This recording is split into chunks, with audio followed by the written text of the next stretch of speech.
Yo, Devin Beast, you won the giveaway from last week's video. Enjoy your hot comics list.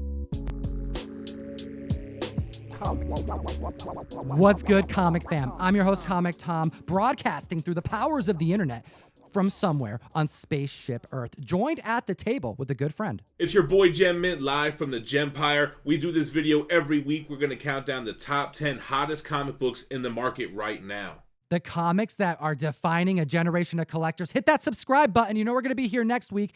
And let's hit them with New Mutants 98, the newsstand edition at number 10. Have we had New Mutants 98 on this list before since we've been doing this video? You know what, Jem? I cannot recall this book being on the hot comics list in the last quarter that we've been covering it this year. And what's even more insult to injury is that there is no good signs of Deadpool 3 on the horizon right now.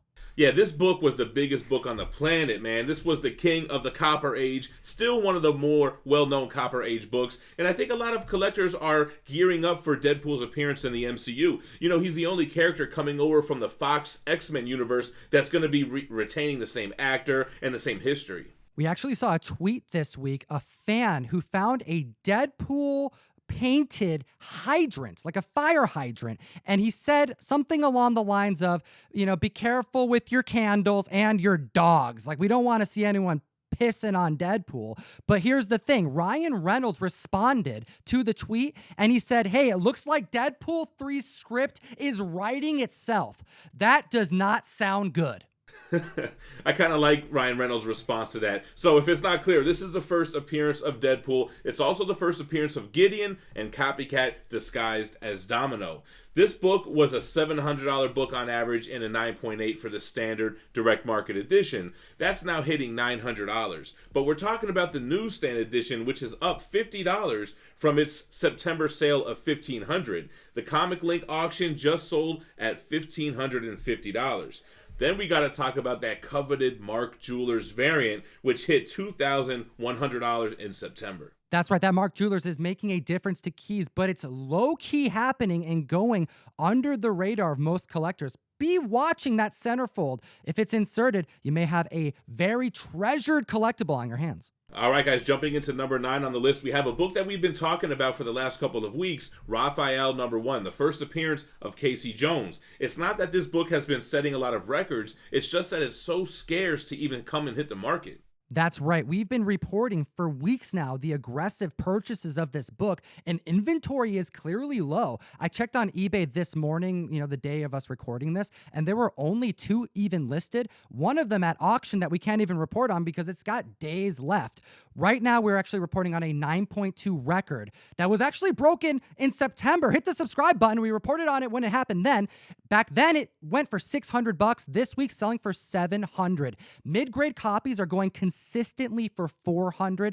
And I want to throw this out there. There's a second print to this book. A second print that has really, in my time collecting, has always been like a $20, at tops, $25 book. You could have gotten it for $40 at the start of the year. This book, near mint, is going for $150 raw.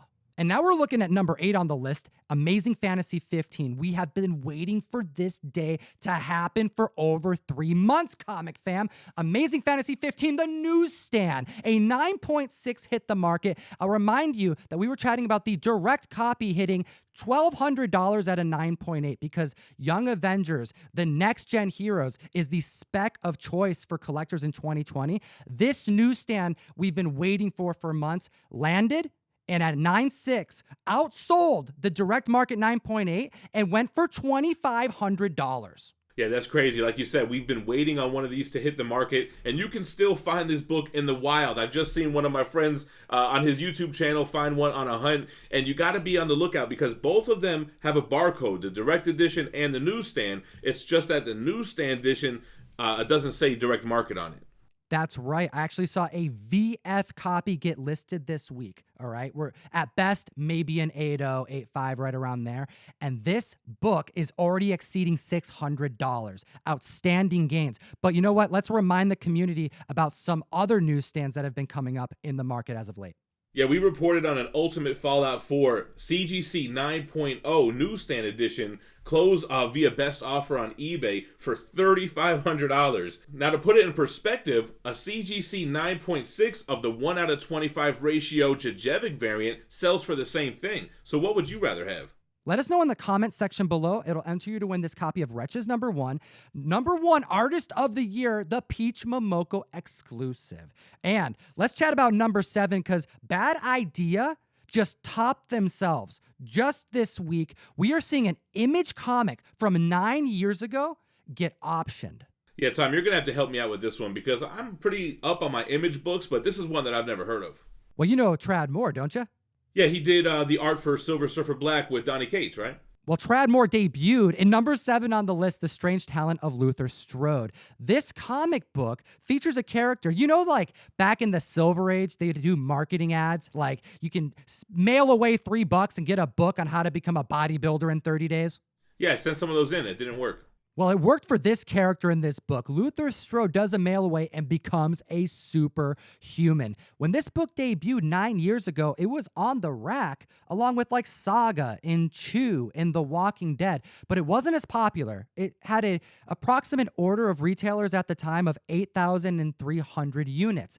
And we knew that this book was trending a few weeks ago when Key Collector found out that there was word that this was seeing some movement, that there may be option potential. When that happened, this $10 book shot up to $35 after news this week that this book has indeed been picked up by a company. We'll get to who in a second.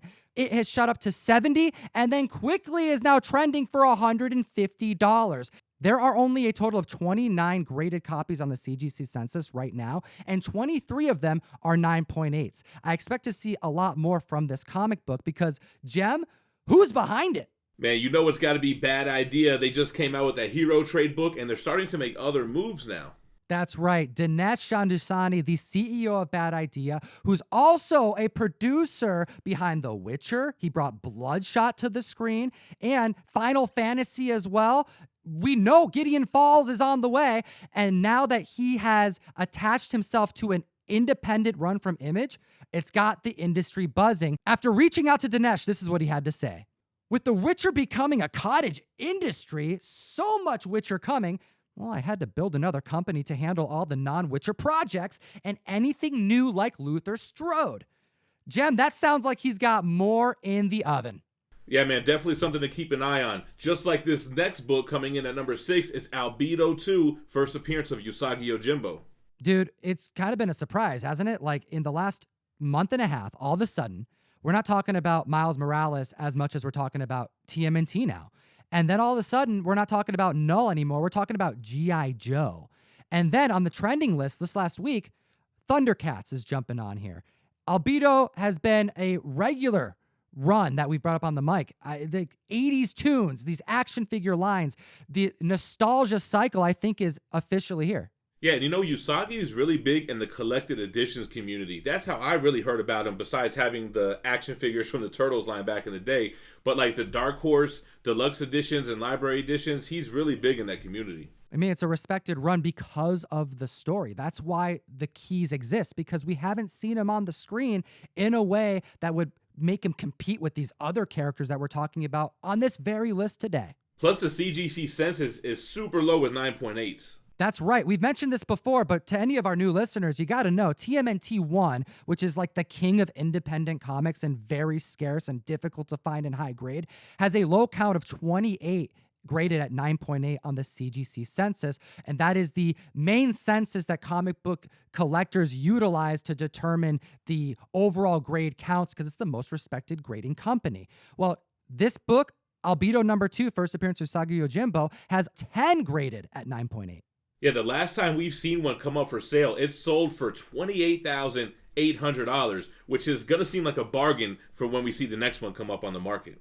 These books don't come up often, comic fam, so when they sell, the dealers in the community, they all know it. So that's why we're here, making sure you're up to date. A CGC 8.5 traded hands in the private market for an all-new record. The last copy sold for $4,300. This week, we have a new high at $6,200.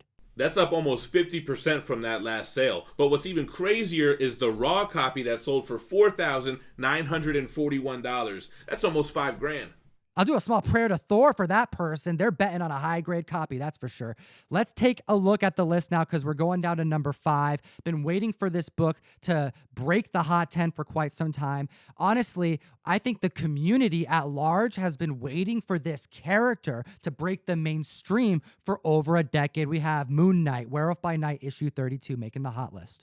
Yeah, the first appearance of Moon Knight was kind of like the first appearance of Kang. Like, everybody was specking on it, scooping up copies, and we finally had the big news during, New York Comic Con 2019? I think we were there together. That's right, and it blew up. And here's the thing. Typically, when you find out that there's a new character coming, one that you haven't seen before, the community goes nuts and the comics spike.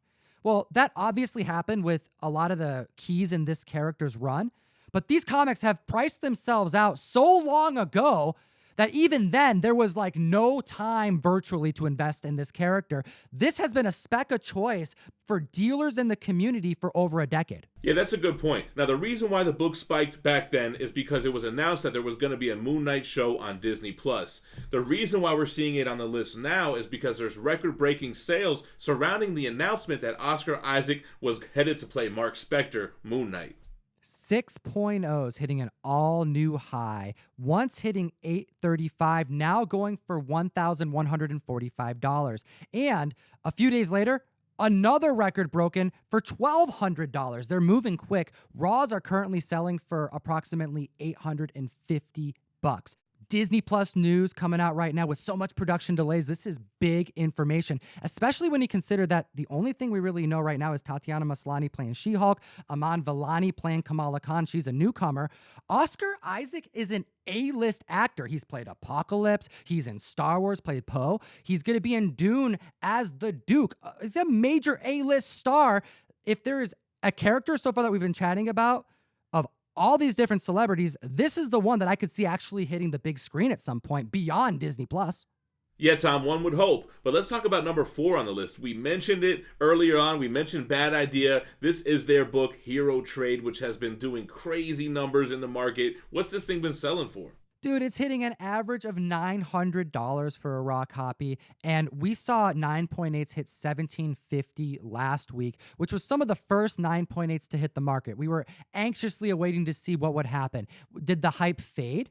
You know, we're not going to see any copies of this comic book hit a reprint for quite some time, let alone any other comic books from this new comic book company until 2021.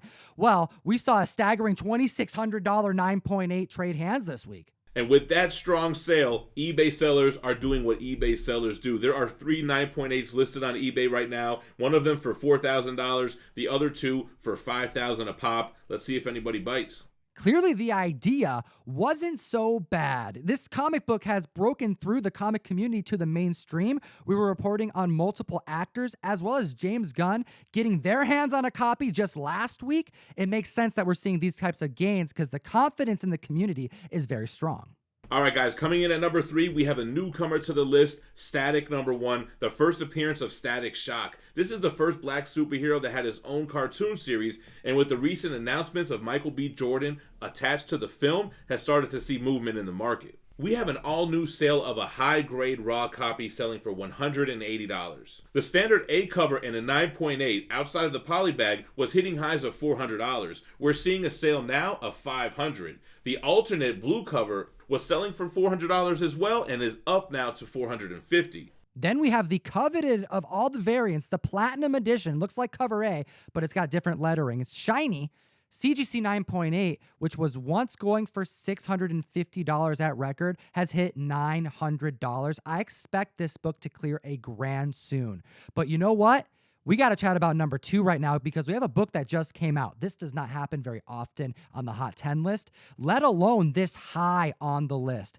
You know it be Turtles.